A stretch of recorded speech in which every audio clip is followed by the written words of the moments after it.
So this is CS 2004 now. Nobody at Denon could do a demo of this product, but I could. I'm in their booth, which was designed to look like a home, doing this demo of this digital DVR. One day, day 2 of CES, guy taps me on the shoulder, says, "Hi, can you tell me who to talk to about this product?" And I'm like, "Oh, here's whomever, here's Tom." It turned out that those guys were with the judging event for the CES Tech Honors shows. That guy was basically like, "I don't know anything, you gotta talk to Jeremy."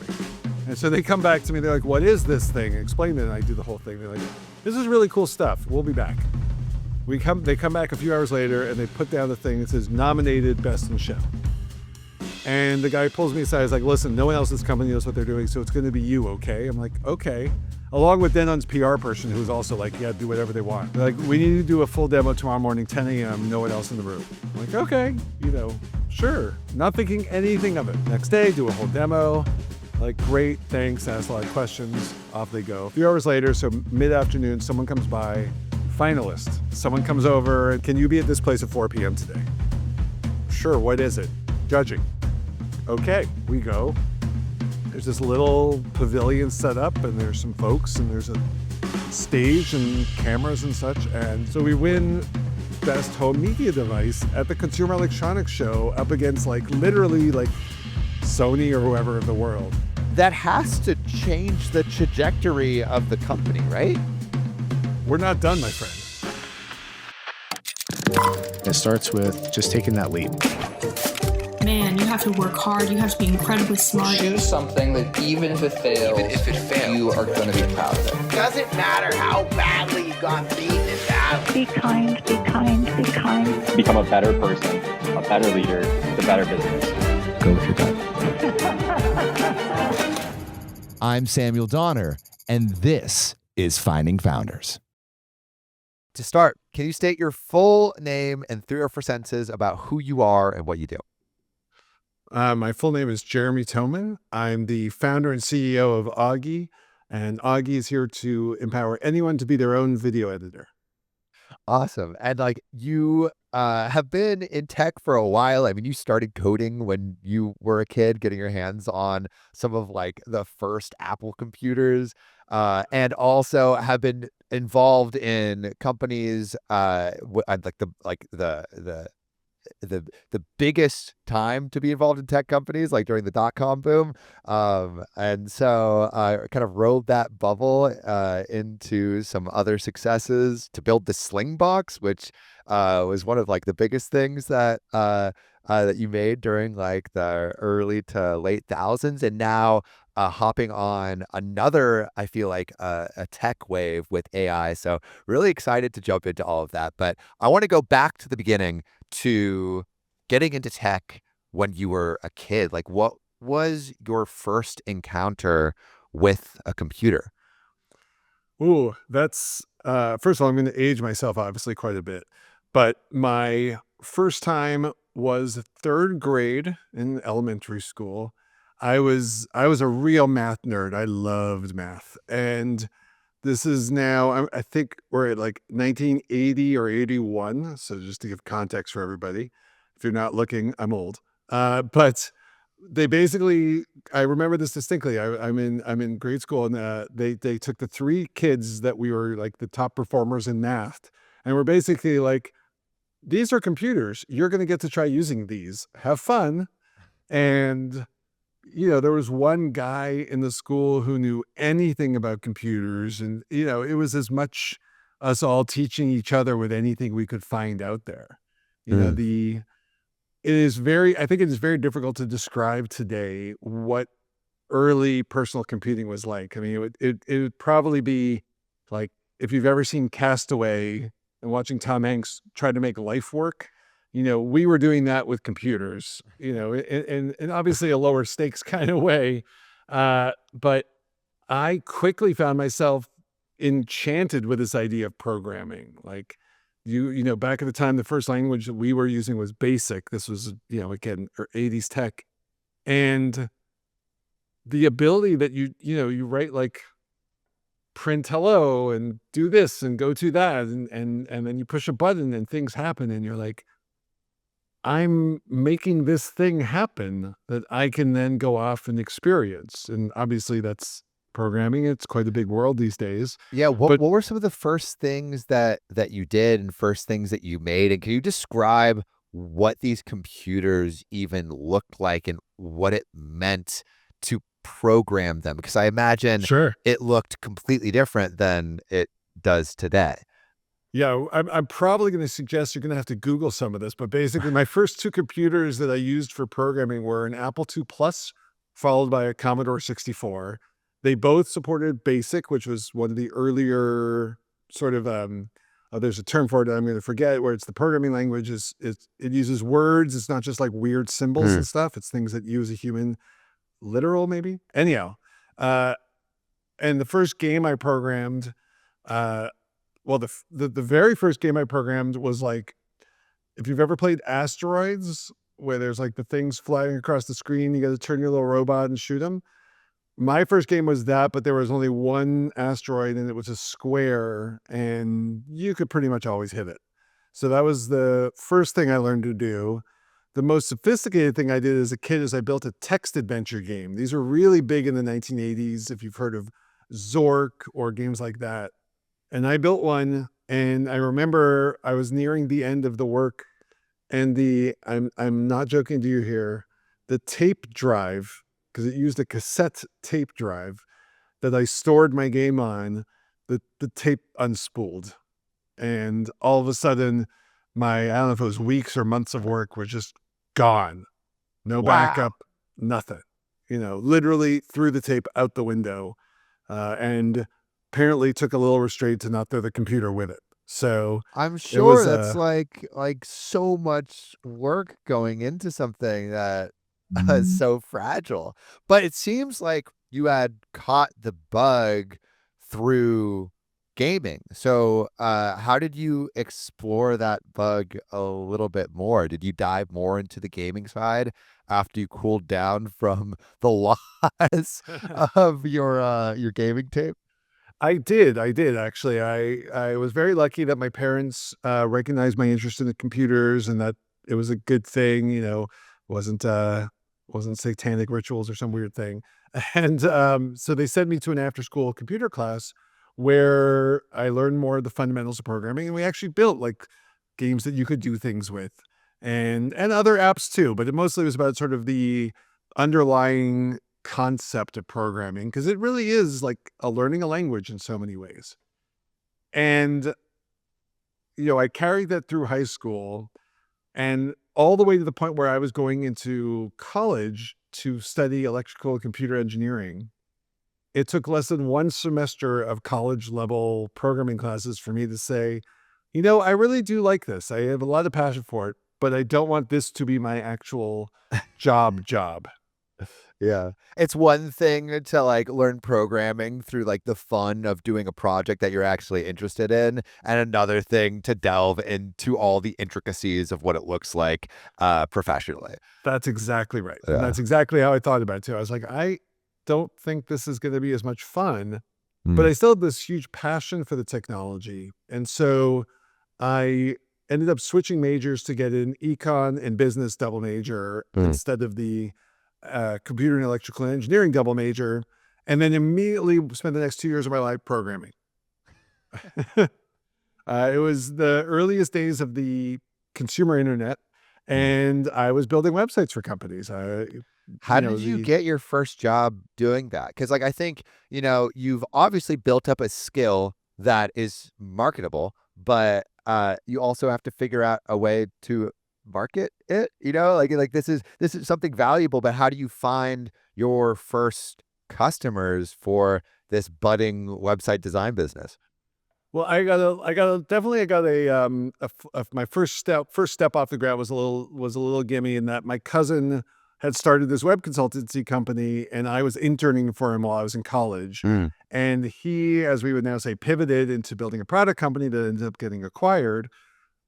And so when they were getting out of the consulting business, he basically called me up. He's like, "Do you want any of these people to work with?" And I'm still in college, and so compared to what I could make on campus, it was a pretty good deal. Yeah, how much And were you making from that?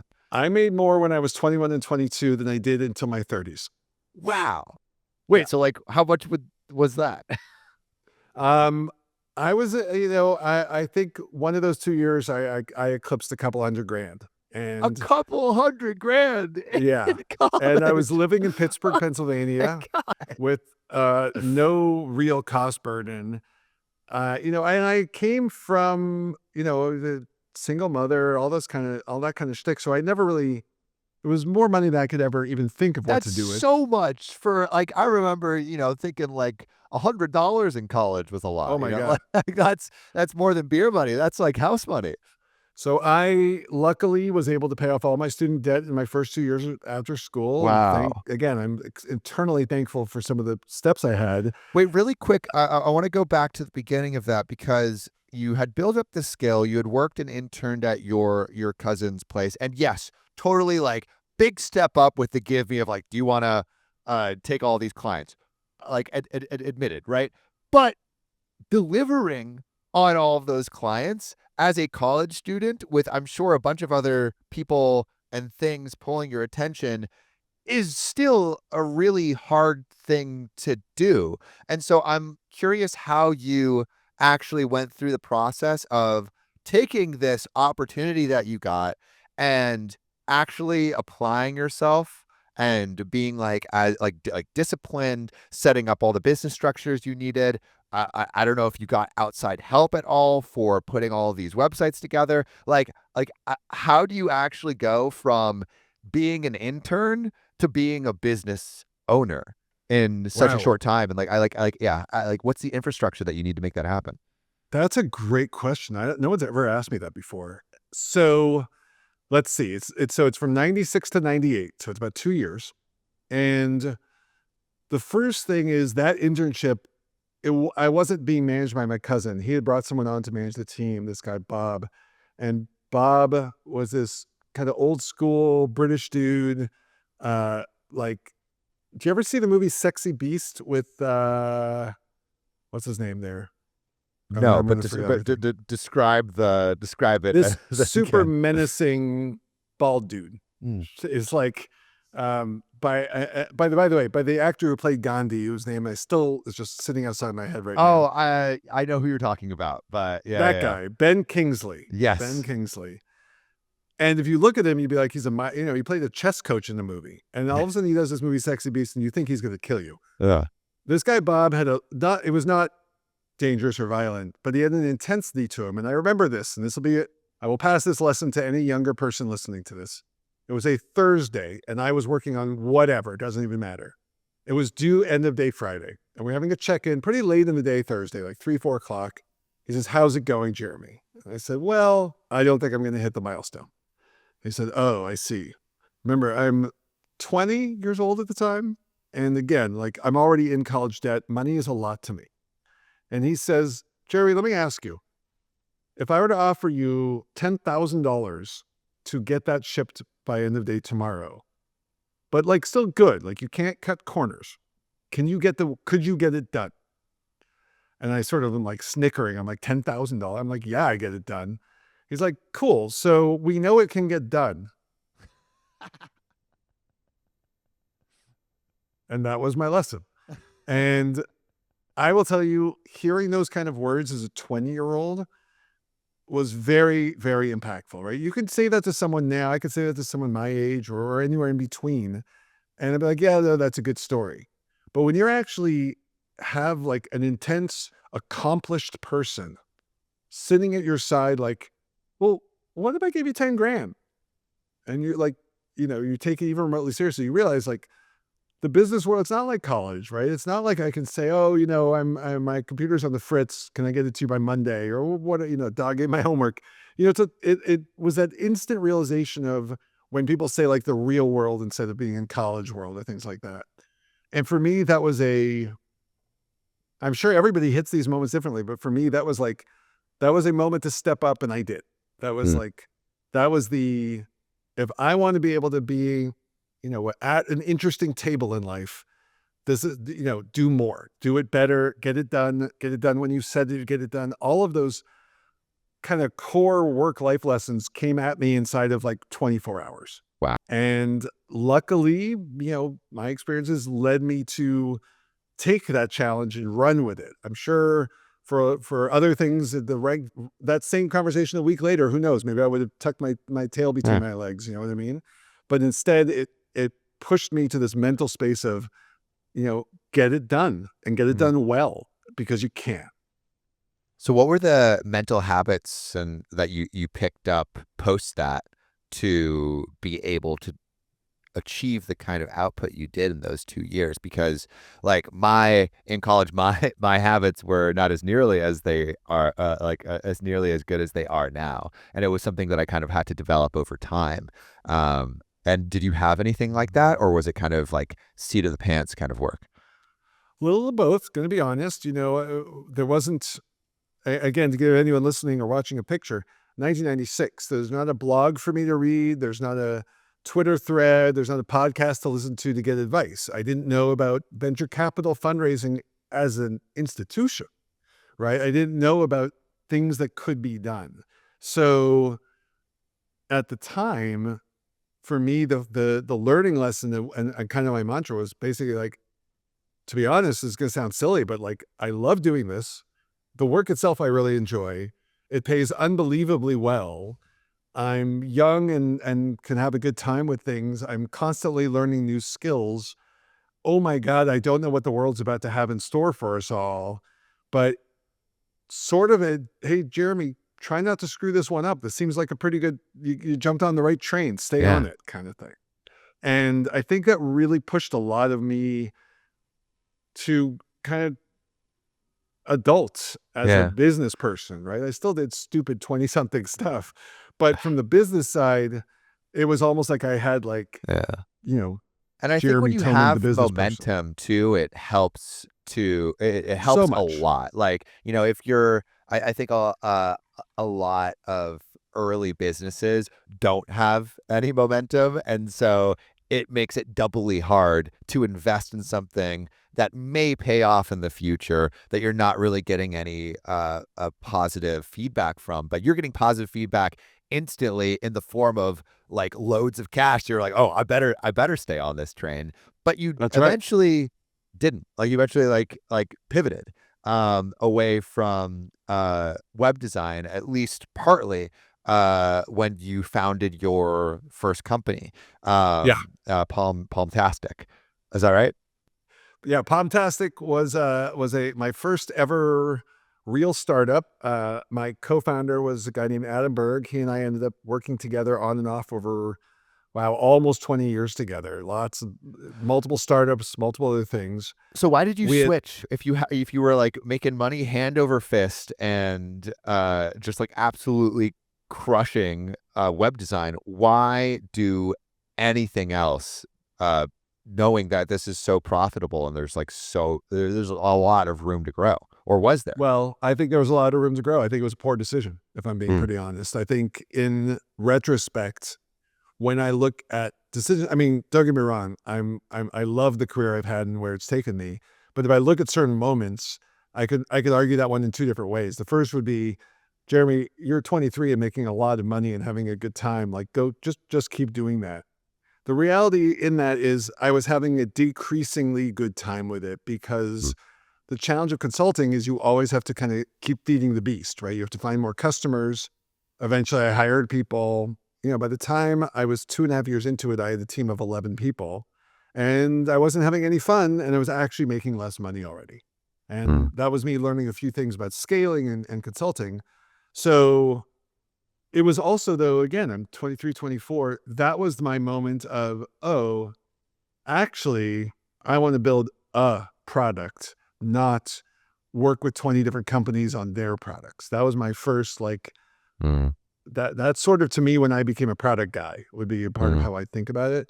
I realized all I wanted to do was build this website and expand and build more and make people happy and love what we were doing.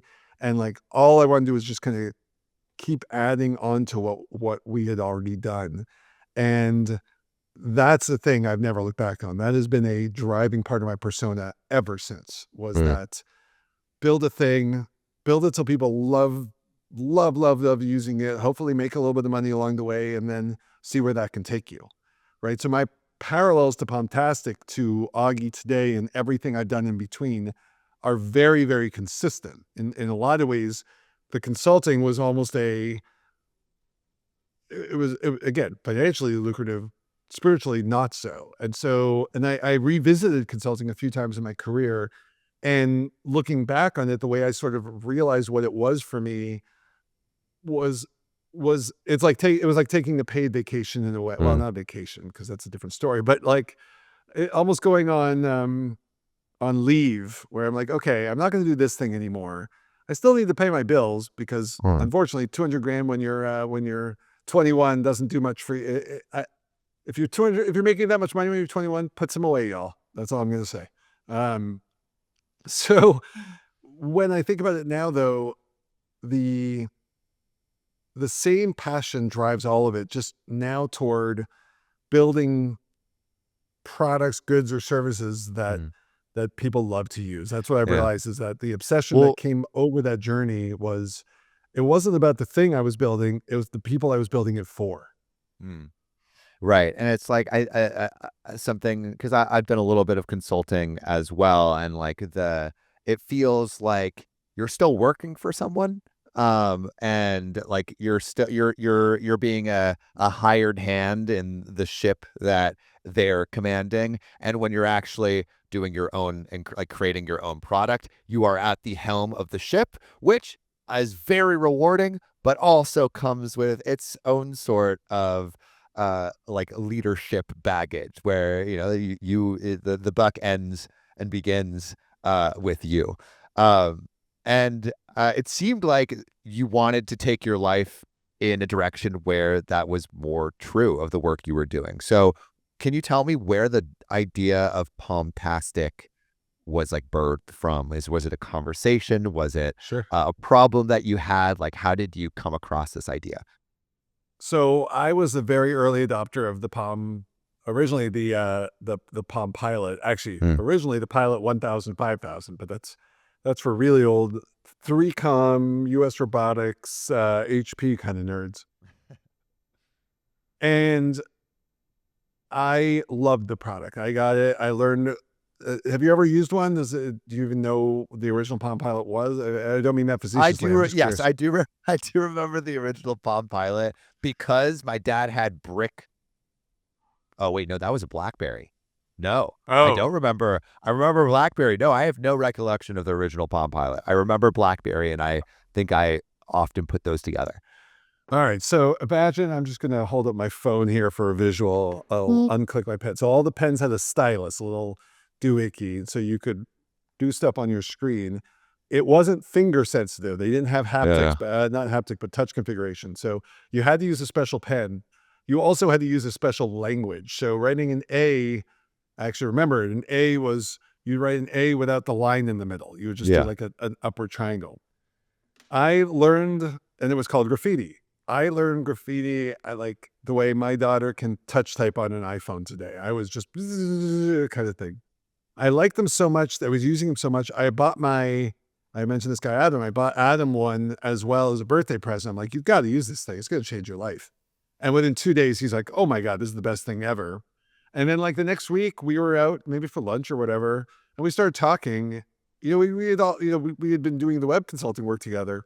We started talking like, well, what if we build a website for Palm Pilot owners that they could all come here and learn how to use the product more? There was the beginning. They had just had the first concept of an app store. It just dropped. The first Palm Pilot, by the way, had no Wi-Fi, synced over this goofy cable that you plugged into the serial port of your computer, which nobody knows what that is anymore. There was no. They eventually enabled something called beaming, which is where you could send your contact info from your Palm Pilot to someone else's. Incidentally, in the last version of iOS, the thing where you hold up two phones and it swaps. It was that in 1998. Oh, wow. And at the time, remember, this is pre-Google. Okay. So most of the way you found stuff on the internet was either someone sent you a link, or you might have had a link through like Yahoo. Right. There was one big Palm Pilot website called Palm Central. And we sort of said, well, why don't we just do that? Why don't we just do, or I mean, not what they were doing, but why don't we make a Palm Pilot website? I don't even remember what they focused on. I think they were selling like accessories, like gear.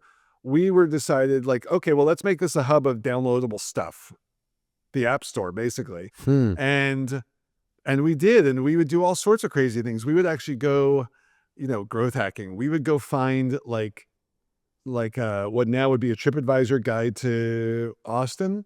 We would go find the equivalent and convert it into Palm Pilot format. So if you were a Palm Pilot owner traveling to Austin, you could download our city guide, which was really like Lonely Planet or whatever. We didn't charge you for it, but there was literally no other way to get it to your phone, to your Palm Pilot. So we really did things that was super useful. We ended up getting to be we were the second biggest Palm Pilot destination.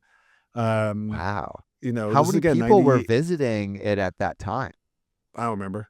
Honestly, I don't mean that to be facetious. I don't remember what the numbers were because they're so different than today.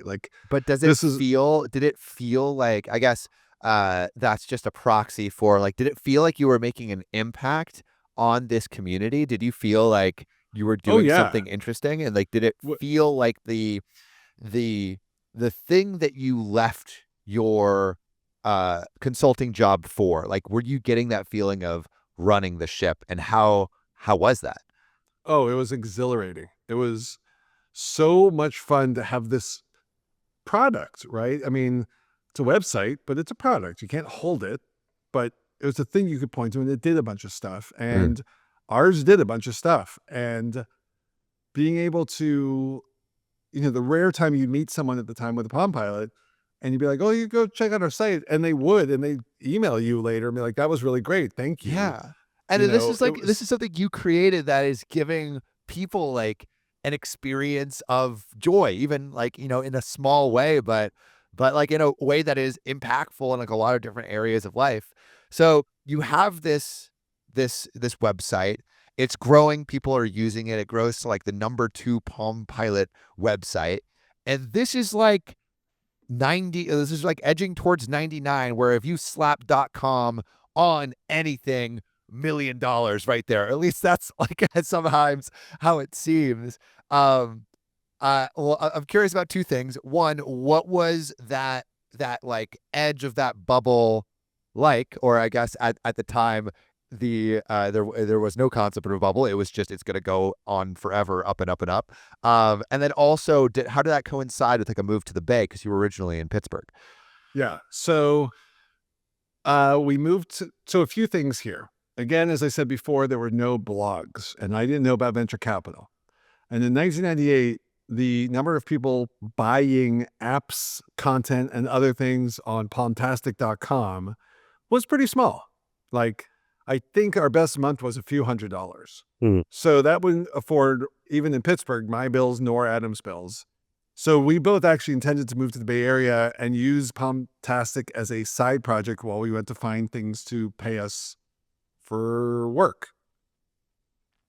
Along the way, we sort of, to be candid, when you turn something into a side project, it often turns into a no project, right? And, we were in a very, I say this in a certain way, I say a very Maslow moment. I needed to pay my rent.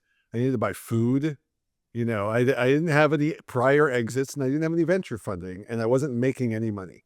Yeah. So I decided I would go consult again and do Palmtastic on the side, and Adam was going to do the same thing.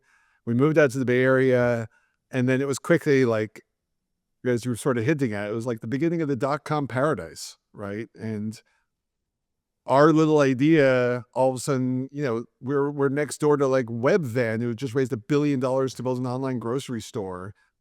We raised no money. We have, this really little niche thing. And candidly, if I had known about how venture capital worked, we would have moved to the Bay Area to get funded, as you were saying, become a paper.com millionaire, and then go off and run the thing. And that is a sliding door for me of when I think about the world, because at that time we could have easily raised money. We were very close behind the number 1 site, and they raised money. And so we just didn't know how, literally, not even the mechanics. It was It would be like me stepping into a helicopter right now. Like, I hope one of the buttons says start, because if not, I'm in a lot of trouble, you know? Yeah. So you're kind of like, you're in the right place, but just don't have access to the right information. Exactly.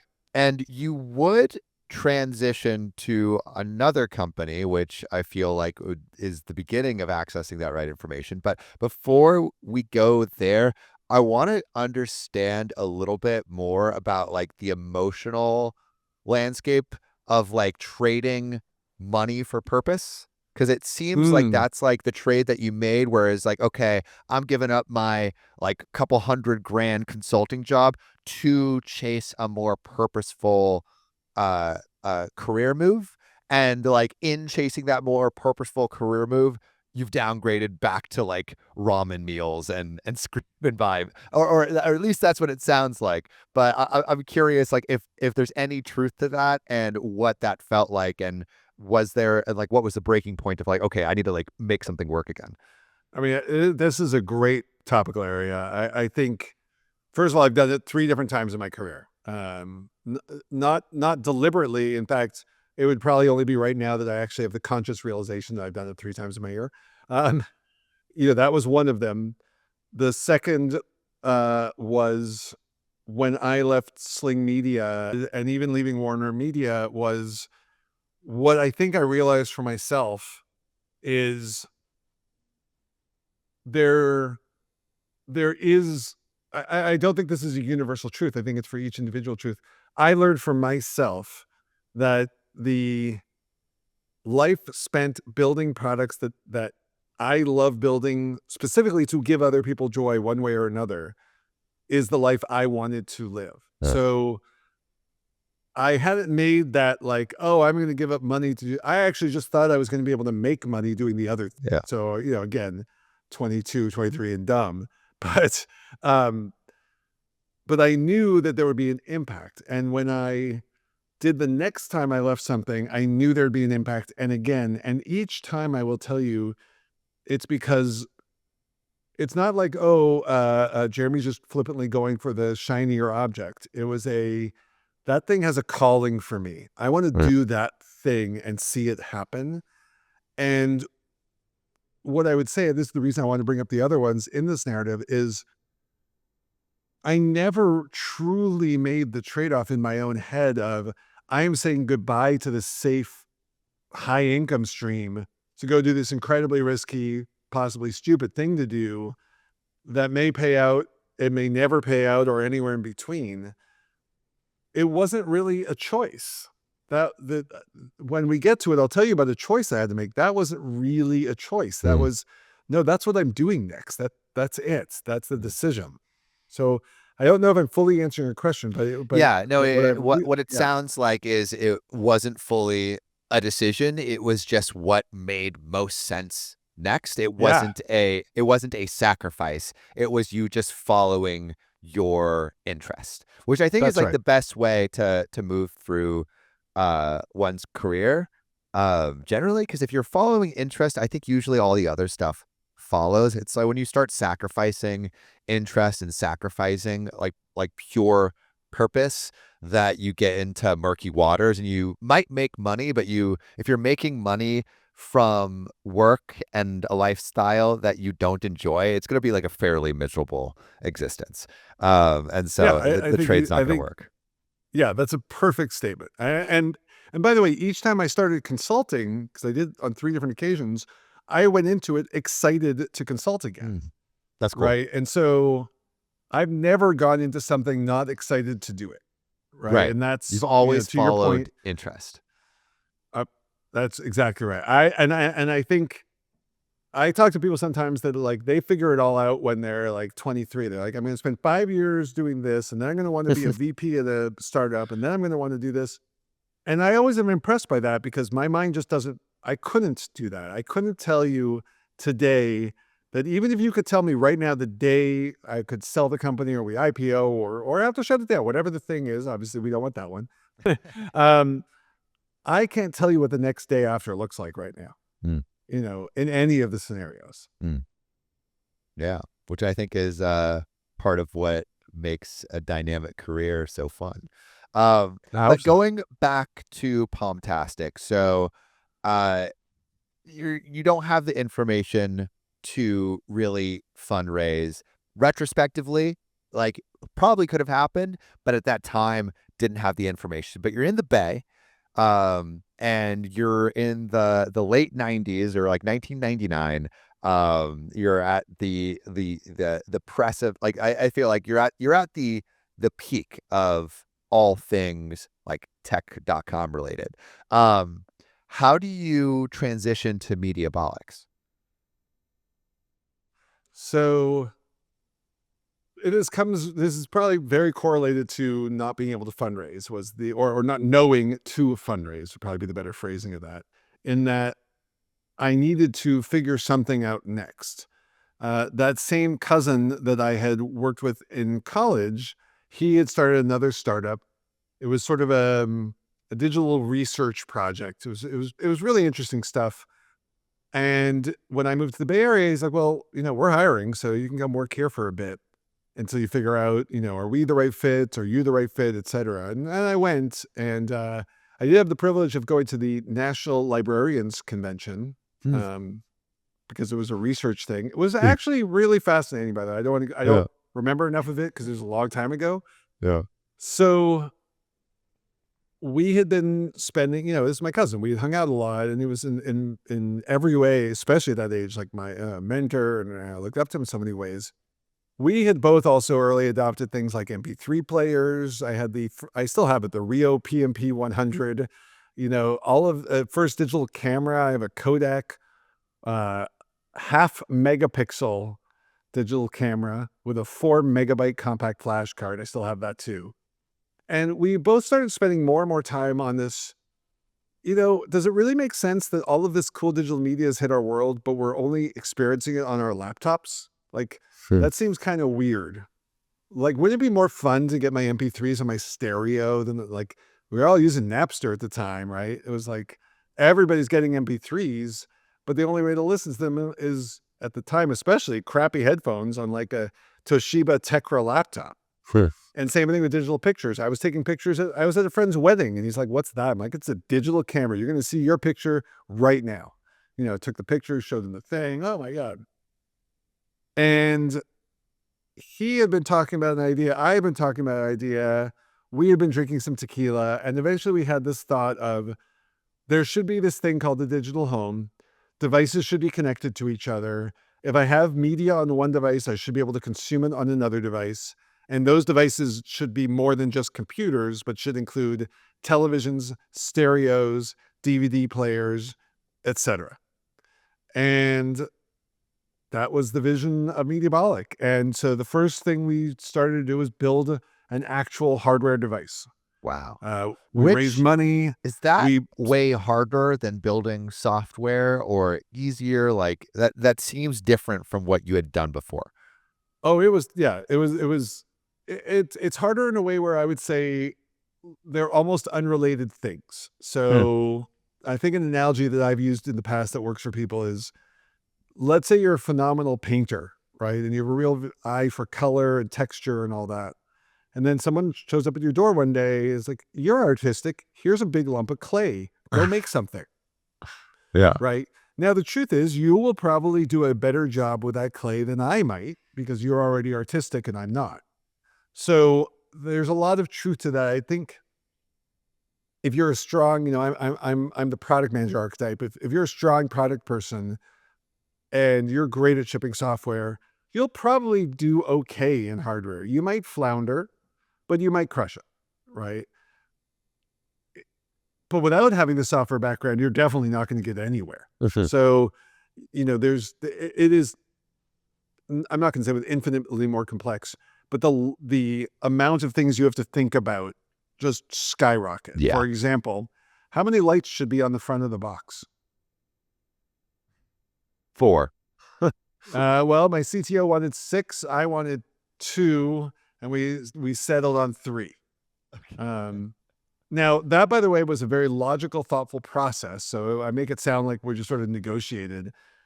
But it's the kind of example where it's one of the little things you never think of. when I actually usually have one right around here. I'm in the other room. The rubber feet of the Slingbox. I had to pick what rubber to use, and I was literally in the factory and they came out with 15 different grades of rubber. And I'm like, how am I supposed to know this? I don't know. I'm like, aren't you guys the experts? They're like, yeah, but you have to choose. I'm like, well, which one would you choose? They're like, these two. So I'm like, all right, let's prototype both of those. And we did, and I chose one, and that was what happened. But let's put it this way, when I flew out to China, I did not know that part of my job that week would be choosing rubber, right? Did you So enjoy there's that? so many Was more it- was it- dimensionalities to it. Because Yeah. was it did it feel cool to be able to like hold this thing that you were making in your hand? It was the coolest thing was using, you got the injection molding machine is what makes all the plastic stuff happen. And it's almost like pulling a jackpot to get it going. And so I did that for like the first production line set of units. Yeah. And then took one and still have it. And that to me is like I made this thing, it's like, Like it is yeah, no, I can imagine it's extremely rewarding to be able to hold this thing and create it, but it's one thing to like make a functional product, which it sounds like you're getting to, but like getting it out there into the world is also requires like a completely different set of skills. Like to go back and belabor your artist metaphor, like to then have that artist say, all right, yeah, that clay thing that you made, I want you now to convince 100 people to buy it. That's like a completely different skill set. that's totally true. It's a good point. So like, how do you go from making something that you are proud of to making something that people want, or like also just making this into a business? It's a good question. And I realized, by the way, I've sort of blurred together Mediabolic and Sling into these stories because they were sort of back-to-back hardware-related startups. Yeah. It's interesting because I have different answers for both. At Mediabolic, we started building this prototype. We realized at some point, I don't even remember this nuance, we realized that the capital involved to actually take this product to market and market it to people and have people buy our hardware was going to be insane. So we decided to pivot the company into being a middleware licensing platform. And so I was starting to travel to mostly Japan, What's the but Europe difference as well. between those things? I can infer the difference, but I would love to hear like what that pivot means for the Sure. company. And then also, what was the estimated cost of actually trying to build out what you originally intended? Excuse me. It's a good question. I don't remember the original cost. I do remember my cousin CEO being like, we have this is just not going to happen. Like Yeah. it was might as well all learn how to fly while we're at it. It's just not Okay. going to happen. So the realization that we could, instead of building our own hardware, license it and make money off manufacturers who would then sell so basically B2B2C, as we would now call it. So what we did was we took our prototype, we put in these two unbelievably heavy Pelican boxes that we lug around the world, which I still have some nightmares about. And what we would do is go into someone's office, like say a Sony or a Dell or an HP, and we'd set up a digital home. So we'd be like, this is your TV, this is your kitchen, this is your bedroom. And we'd have like one of our music players, a video server, and a DVR, and they could all do cool stuff. It would take literally half an hour just to set up the demo. We would then go through the whole demo, have all the discussions, etc. With the intent is that they would then build those products, which we had 80 to 90% working. Like they weren't quite ready for a consumer to buy one and etc.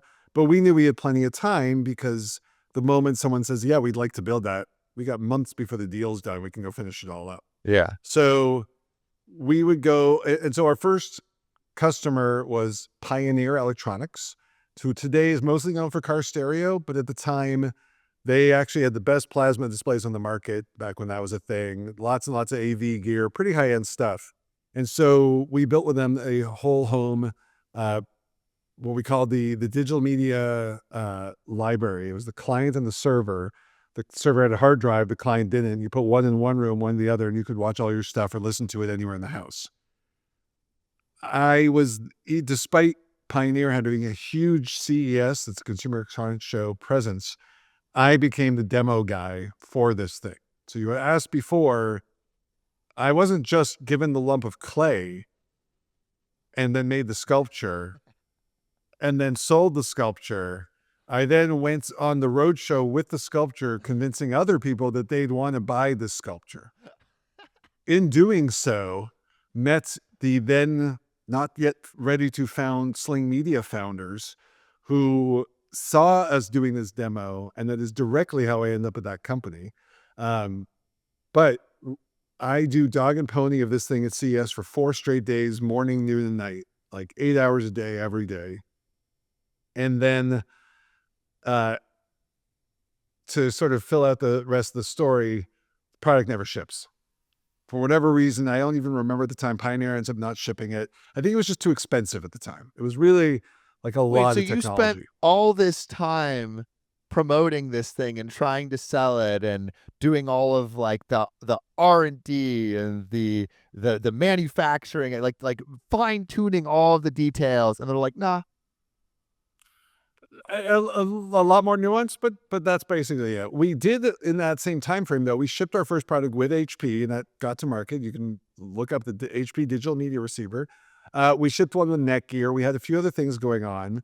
We also had started developing our next gen product with Denon at the time. So Denon, well, actually, this is now 2003. So Denon and Marantz and a couple other high-end AV companies got rolled up into kind of a mega merger.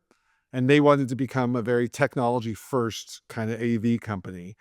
Don't recall exactly how we all found each other, but we did. We started building for them the first multi-room DVR, basically like the first TiVo that could stream to another room. And we went to CES the next year. So now we're at CES. Sorry, this is CES 2004 now. Mm-hmm. And once again, nobody at Denon could do a demo of this product, but I could. So I'm in their booth, which was designed to look like a home, and doing this demo of this digital DVR. And I'm going to share a quick story here.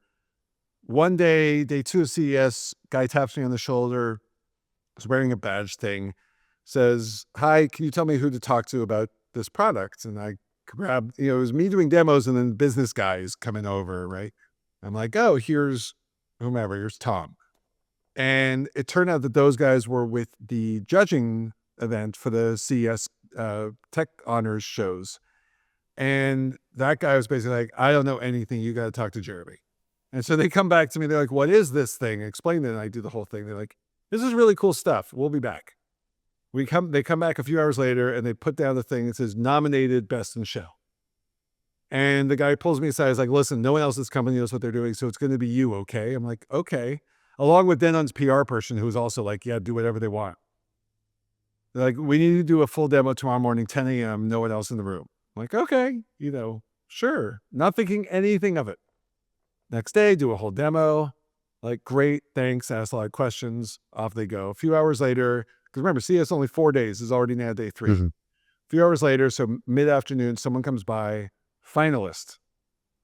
And then someone comes over, and by this time, they've now got all my personal contact info. I get a text, "Can you be at this place at 4 p.m. today?" "Sure, what is it?" "Judging." "Okay." So we go.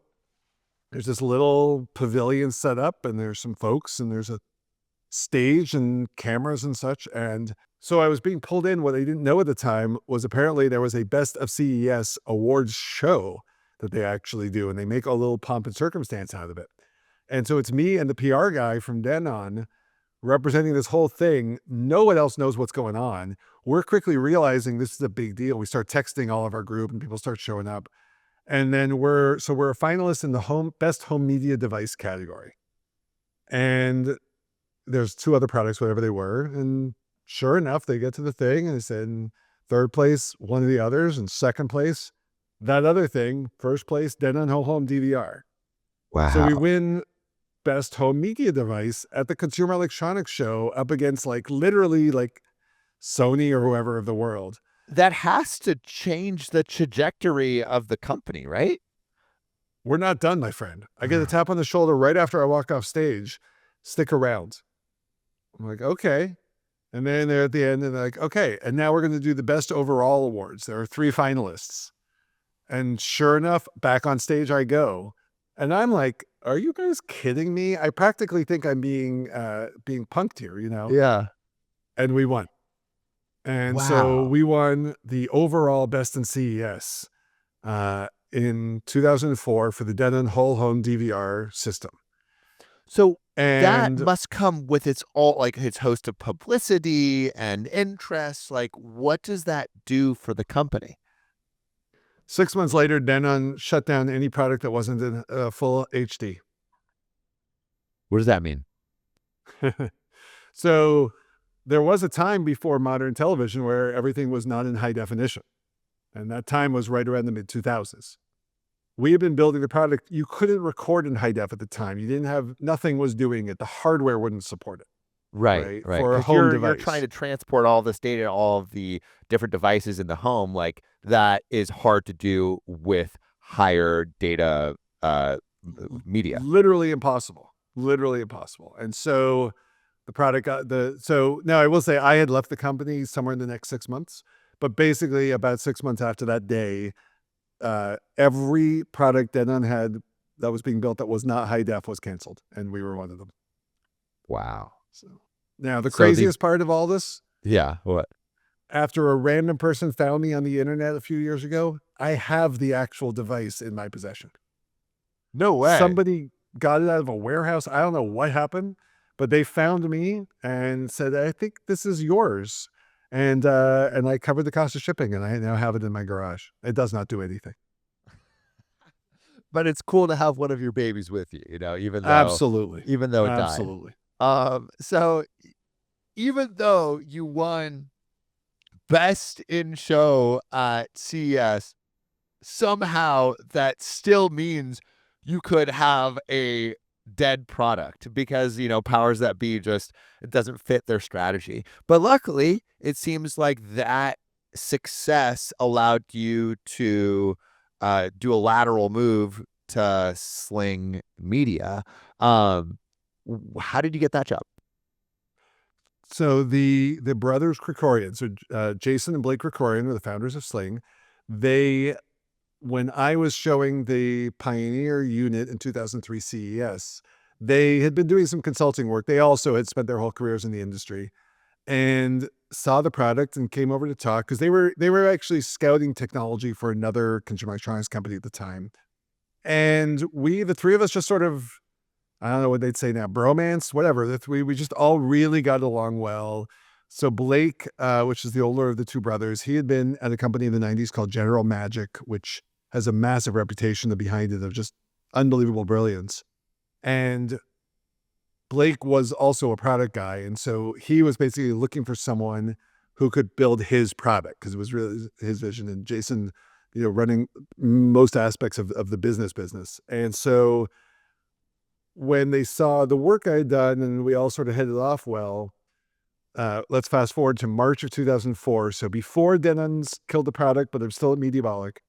And Blake calls me up one morning. He's like, let's go for lunch. I'm like, okay, let's go for lunch. We went to a Johnny Rockets. I don't know if there's any Johnny Rockets out there anymore, but we went to a Johnny Rockets. Love those burgers.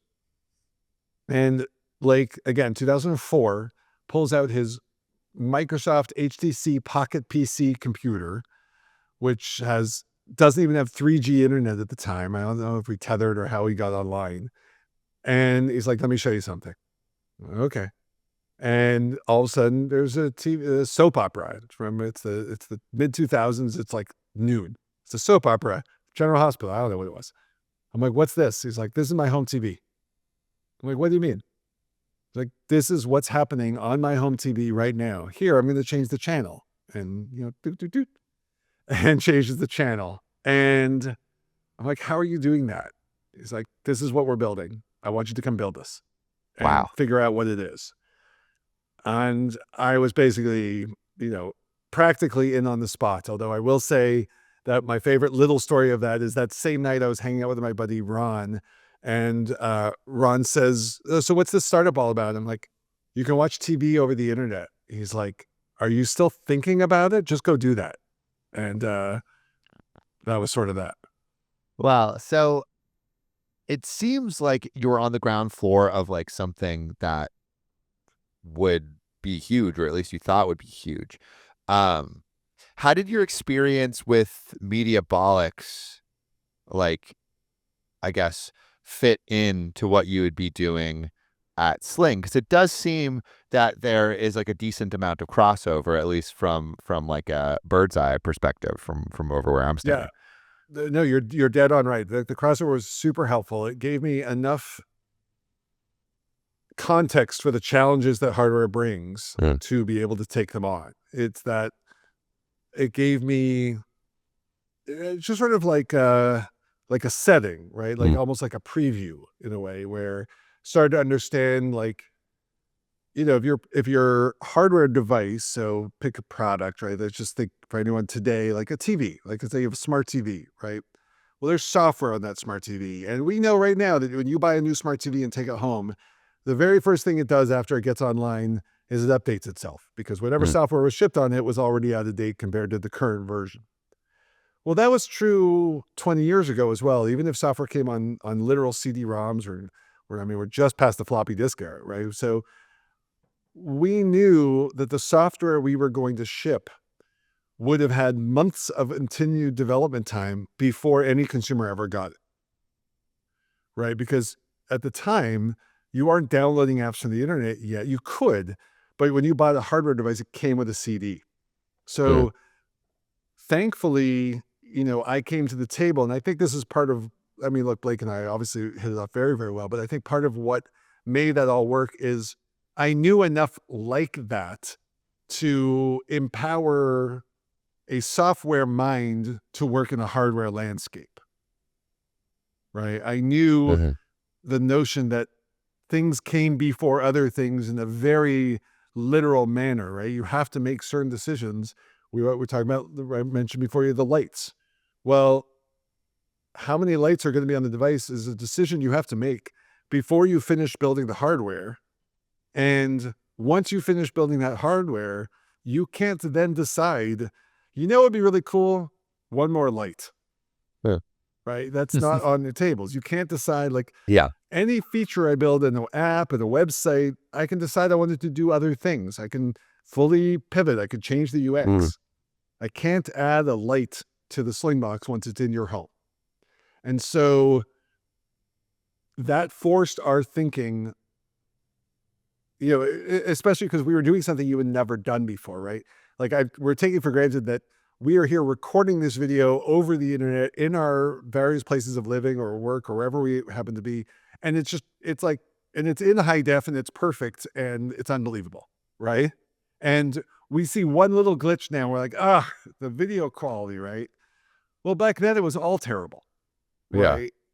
But still, there were things that we had to figure out. We had to figure out the following. TV does not stop, right? I'm not talking about streaming. I'm talking about old school television. When you turn on channel 4, something is on channel 4 all the time. Now, in the middle of the night, it might be infomercials or whatever, but fundamentally, there's always something playing, which means the user watching that TV is expected to always be watching. And so when you think about what these paradigms mean is, I need to think of everything about that user journey. What does the user want to do with the product, going to try to do with the product, hope the product can do, and figure it all out, and then come back to our hardware designs and be able to have an intelligent discussion with my CTO of, we don't need 6 buttons, 6 lights, 2 or maybe 3 is going to cut it just fine. Because I had to go do all of that scenario building well in advance, right? And that's the fundamental change in hardware thinking is, in Augie, I could decide, or my current product, I could decide to experiment with stuff and have the product be totally different looking tomorrow. Someone might have to stay up all night, but we can do it. back at Sling, we didn't have any such luxury. So we had to be very, very thoughtful because no one was streaming TV over the internet before, right? At least in Augie, I can look at tools like Premiere and Avid and be like, oh, people do these kind of effects. Let me think about that. What we had to do was ground the entire organization toward what we were trying to accomplish. And the way we did that was through this phrase. What you can do with a Slingbox is you can watch your living room TV from anywhere in the world. Okay, I'll never forget the phrase because it was very, very deliberate. What's so deliberate about it is all the words not said. So for example, people would ask us questions like, well, if I'm on the road and I'm watching TV from home and I try to change the channel, but my wife's at home and she's watching TV, won't that change the channel on her? And I said, yes, it will. And people say, well, what are you going to do about that? And I say, that's not our problem to solve because that is a problem between the husband and wife, not the Slingbox and wife or in any way. The difference is we're no longer on the couch to say, hey, did you just change the channel? Right now it's like, are you watching TV, honey? It's like a whole different paradigm, but it's actually the same user problem. It is a problem between two humans. Changing the channel, on the other hand, is something we had to work out with a Slingbox because that's something you would do with TV. But we use that concept for every decision we had to make. So whenever we had I'll give you an example. We had a feature that we wanted to do our own TV guide experience in our app because most on-screen guides weren't very good and we thought we could do it better. We were running out of time to ship and we were starting to get to that. We're going to have to cut a few features time. That was the first thing I cut, and I cut it without even blinking. And the reason why is because if you're going to pull up your living room TV guide, you could still do that via Sling. In other words, we still let you do what you could do. We just didn't let you do something better. And so for me, that was an easy way to be like, okay, we can come back to this because we still, we have to make that the bar is still, can you watch TV over the internet? Right. And that was I think that grounding principle really helped catalyze the whole team. Cause the guys assembled this amazing team and it wasn't like, it was really a true sum of the parts kind of effort there. But by being able to get everybody on the same page as to what exactly we're building, I think for me, that was the biggest accomplishment I felt. Yeah. So, and also I was literally just writing that down for my own business because I feel like having that mission statement when it comes to the product you're building and the product that you're not building is so important to make sure that the whole team is aligned on like what problem we're trying to solve. But how do you get your first signs that this is something that people really, really want? Like this is all in the team and building phase. Like when do you find the first inklings like, oh wow, this is like a product that people will clamor for? With Sling, I mean, to be honest, it was easy because I sort of showed up that was already a belief that there. I think the most contribution I did there was helping us really understand who those users might be, right? It's because fundamentally Sling came to market because of business travelers. Sling came to market because of business travelers, expats, business professionals, disposable income. Like if you were just a random family that came home from a random job and just watched random TV every night in your random living room, you don't need a Slingbox. You really, really don't. And we knew that. And so by being really focused on, oh wait, are you a sports fan? Are you frustrated that you can't see in out of market games because I'm a hockey fan. The first Slingbox I took home went to my in-laws in Montreal so I could watch hockey from Canada. So there were certain scenarios we identified very quickly. And one of them was sports plus travelers, followed by sports plus expats, followed by expats in general, all felt that emotional connection to their home content much more than we do today. Again, I think this is a concept that you could be listening to and not get it in today's world in any way.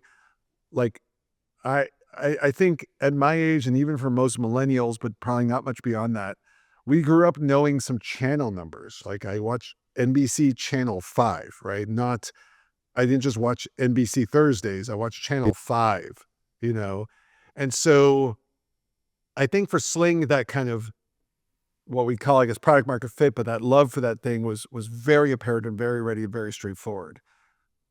Whereas when I think about what I'm doing now, or even a couple of the businesses in between, so in between, I But have I actually I feel like this is kind of a thing that comes up a lot, where people will build a product being like, oh, obviously it's all like, there's all these people that will want it. But I feel like you actually only know when you start seeing people use it, right? Because also for sure. it could be like a bad solve of the product. So yeah, I'm curious, like when it went to market, like what were the first signs that, oh, like this is gonna catch on?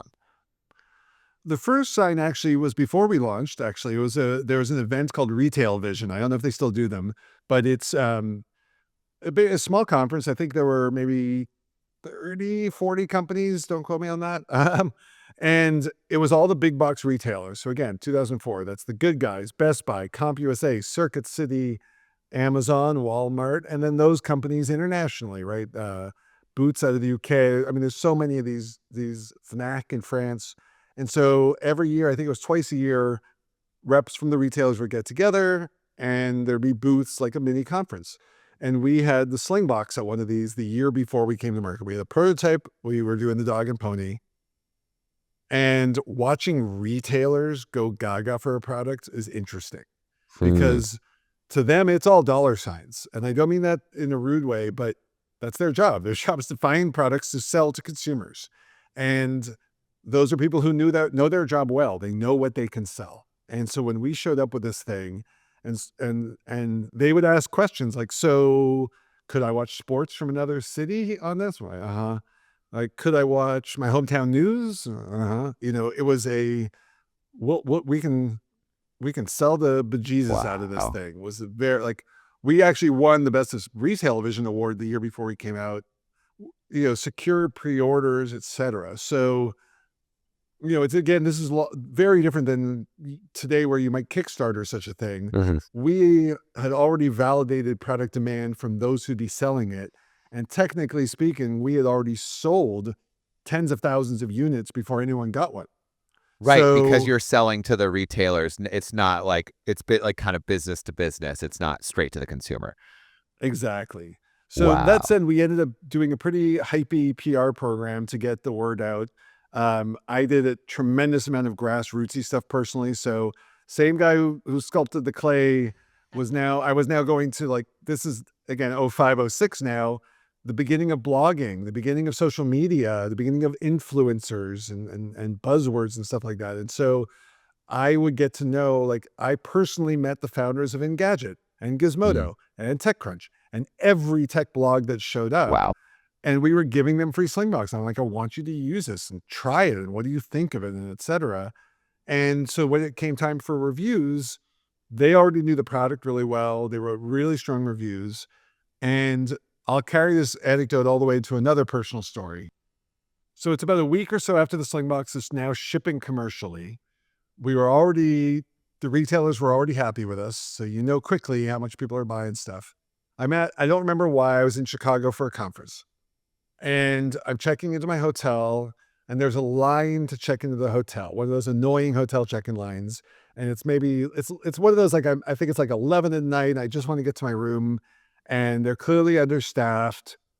And I'm a guy who keeps to myself a lot, but for whatever reason, the guy in front of me in this hotel line and I start chatting. And, what are you here for? Work? Oh, me too. What for? Conference? Oh, we got an internal thing. Okay, we're not going to the same conference. And he lives in New York, and I'm in SF.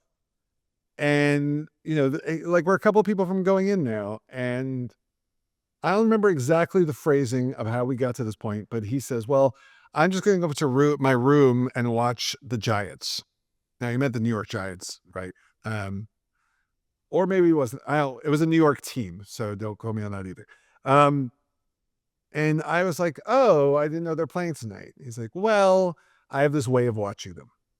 And already in my head at this moment, I'm like, Now, one thing to know about the Krikorian brothers is they are pranksters.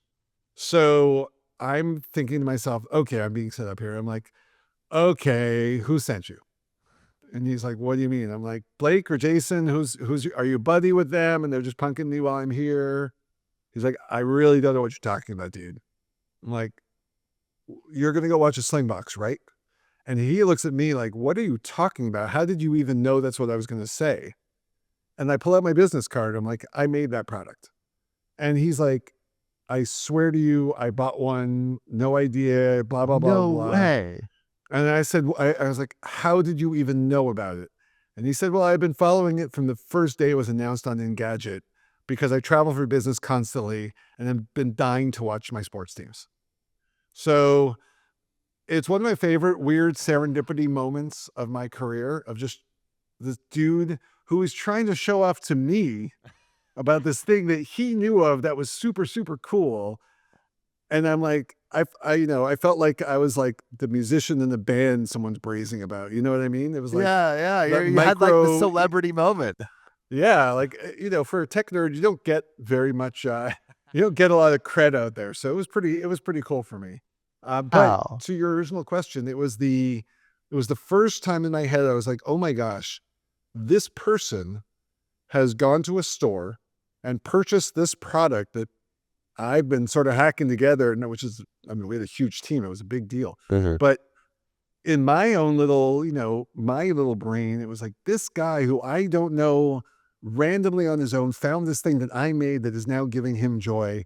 And if I want to tell you about like the thing that has hooked me ever since that moment was I need to build products that that like make people truly happy to use in a way that technology doesn't typically deliver.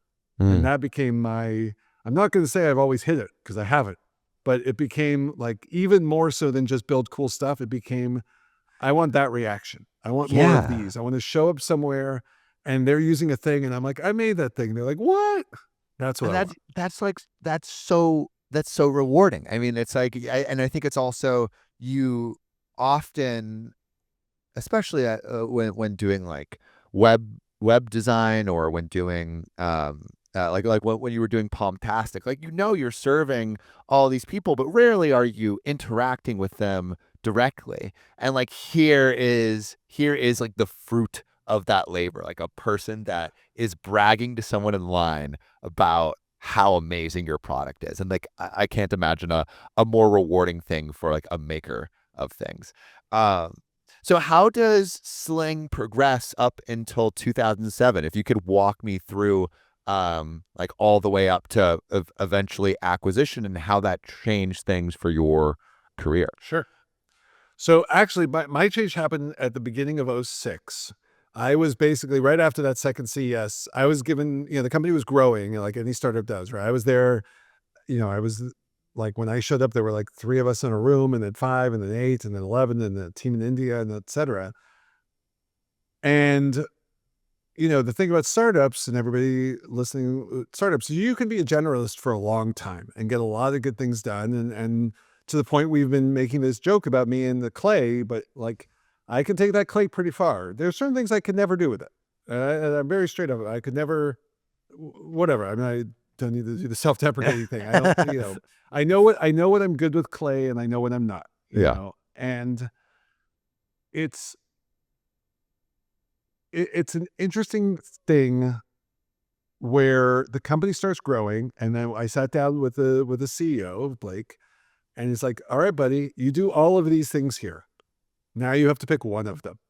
And that was my choice to make. And so the fundamental shift was going to be either I stay in a mostly internal role leading product, or a mostly external role effectively as an evangelist. This was a time when, in the mid 2000s, community building for products was a very viable thing.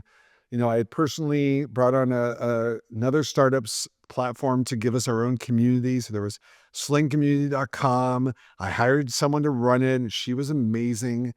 And also, like, that is very in line with what you were doing at Palmtastic. Like, you were an evangelist for a product that wasn't your own, but it was like that evangelism was something that you were you were good at and hadn't done before. Thank you. And I recognized that and enjoyed it and realized how much I liked doing sort of the dog and pony show of the Slingbox. And it was also tapping into, like, I started doing more public speaking. I started really enjoying that.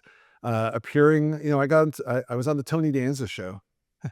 I got to do things that were really, really fun. I also was responsible for all of the international rollouts. So I went to Amsterdam, I went to Toronto, I went to Japan, Taiwan, and others.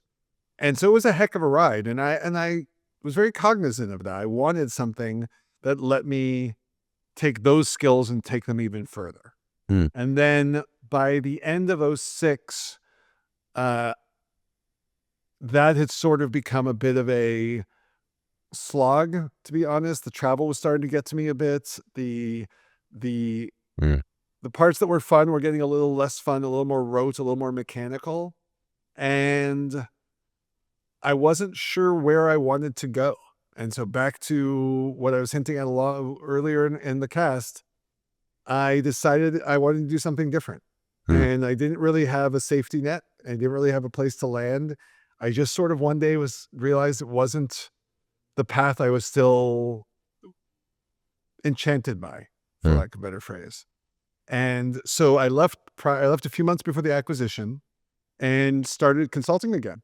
Basically, I was like, I want to go find something new. I don't want to go build another thing, because that journey was so exquisite and so top shelf. If you were to interview any one of the, let's say, first 15 to 20 people at Sling, I think any one of us could give you hours and hours and hours of content, because the stories are phenomenal, because it was an amazing Why did you team. want to leave something that was it was such a wild ride, such a meteoric rise, and also, like, why not leave, like, after the acquisition, I guess? Because, like, that feels like a punctuation on the ride versus, like, mid roller coaster getting off. But yeah, I imagine it's different once you're actually in it, but I'm curious. Sure. Well, I'll overshare a little bit. So now the year's 2006. There's a lot of excitement. It's right before everything turns to crap in 2008. I was 30 years old, and I will be honest, I wanted more personal challenge, more personal opportunity. I felt I was, I definitely will say I was a little too ego-y at the time. When you get to travel the world and be on news shows and you're showing people the hottest product of the year, as, by the way, we then won Best of CES the next year. I won it twice. Yeah. I think I'm the only person to Back win it to 2 years back. in a row. Yeah. And then I won it again 2 years later in another company. And so I think for me, it was that, I don't know if wanderlust would be the right word, but the things that I can look back on now, there's that great Ed Helms quote, you never know when you're in the greatest times, right? Or whatever that expression is. I wasn't thrilled with it. I wasn't enjoying every day anymore. I was past that point. It was becoming rote. It was like, okay, I'm doing the same demo again. Granted, it was amazing opportunities, but 30-year-old me was sort of getting tired of it. Actually, I was 29 at this time. 29, 30, right around there. And I wanted to build more products again. And, I'd already said goodbye to that role in the company. So it wasn't really a path I could go back down, because they staffed up, And so I was like, all right, well, let's go see what happens, And again, in my sliding doors of life, I'm very curious as what the other door looks like. That said, this one led me down its own fascinating path. But I will say, I could easily turn around on that decision and question it pretty highly. I'm not. Again, I wouldn't trade anything to be where I am now, but I don't know that was the best decision, nor was the last time I did before that, if you really think about it, So, but you wanted who to knows? change. You wanted something different. You wanted something where you had maybe a little bit more control over what you were doing and your own destiny, maybe more breadth than just like the rote memorization of like your very specific task. So you went back into consulting. for a period. Can you lead me up into your next company? Seems like it would come around like 2008. So it was called Stage 2 Consulting. This was this was a few years, actually, I think probably 5 or 6 years into South Park existing. There was an episode famous in the dot-com era called The Underpants Gnomes, where they made fun of the whole dot-com industry of, this 3-step process. Step 1, collect underpants. Step 3, profit. And step 2 was just a question mark. And so I decided to start what I called Stage 2 Consulting.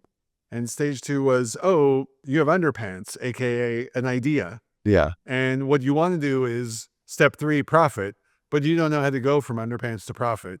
We'll take you there. And what it basically was a product and product launch consultancy. We helped, I worked with a lot of engineers who had brilliant ideas, but couldn't quite package up the product in a way that would be maybe consumer friendly. So one of my examples here was a Dropcam. These two guys, Greg and Amir, built the first ever home webcam. I would argue that Ring wouldn't have existed without this kind of stuff.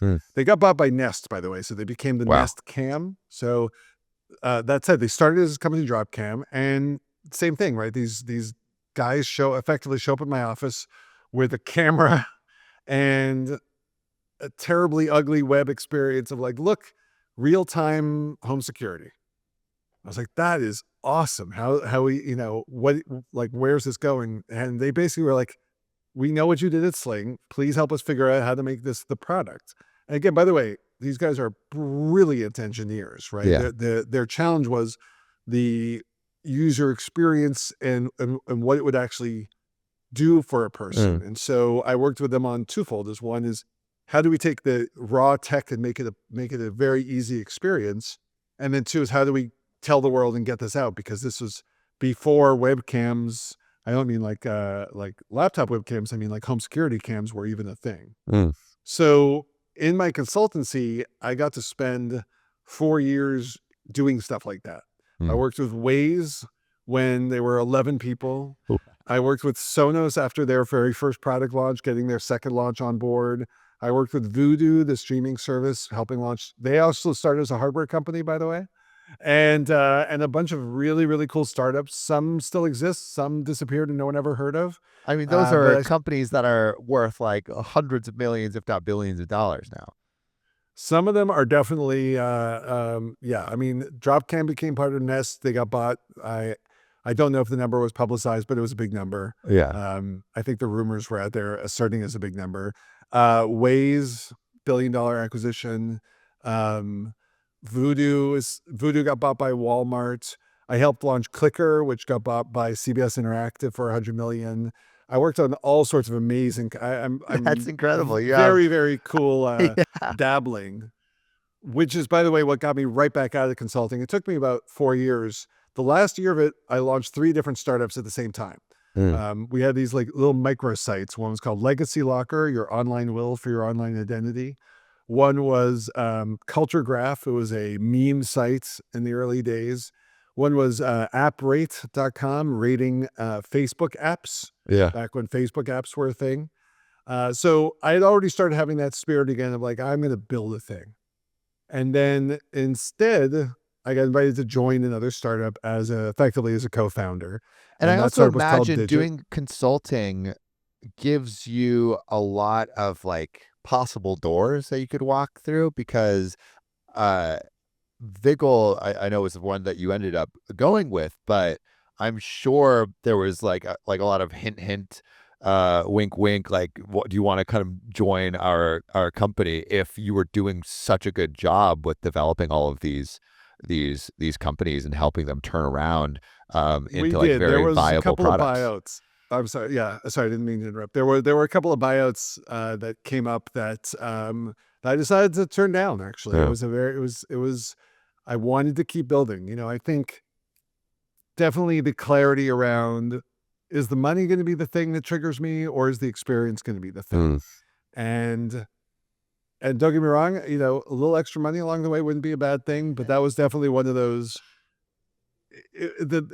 The math between taking a little cash out right now versus doing this startup and trying to shoot for the moon, the Shooting for the Moon was one of the few times for me it really won in my decisioning, where I really wanted to live to fight another day. So what made you take the leap with Vigil? So a quick sequence of events. So we sold off actually the consultancy to someone who would keep the brand and name alive, and I'm actually proud that it's still technically alive under another name, under another owner. We then joined Digit, recapped it, and turned it into Next Guide as an app, which we then got an acquisition offer from Vigil. Okay. At the same time as we had the acquisition offer, we also had a fundraising offer, by the way. Wow. And so by this time in the journey, though, I turned the decision over to my team. I asked them, we could live to fight another day. We have term sheet here to raise capital. We haven't truly proven product market fit, if we're being honest with ourselves. And we don't have a very clear path to where. Oh, so sorry. So Next Guide was a TV guide app that combined live TV, streaming, and a reminder service all into the same thing. We partnered up with networks. So we had partnerships with Fox, NBC, BBC America, and like 20 AMC, A&E, and like 20 other networks. And they worked with us to send reminders to our users when shows were airing, which might sound very like, why would you need that? In a mostly broadcast world, you needed that. And what we would do is we'd help you find streaming shows that you'd be interested in based on those broadcast shows at the same time. So it was basically a really powerful TV guide app. And so we had the choice to either keep building and raise or sell.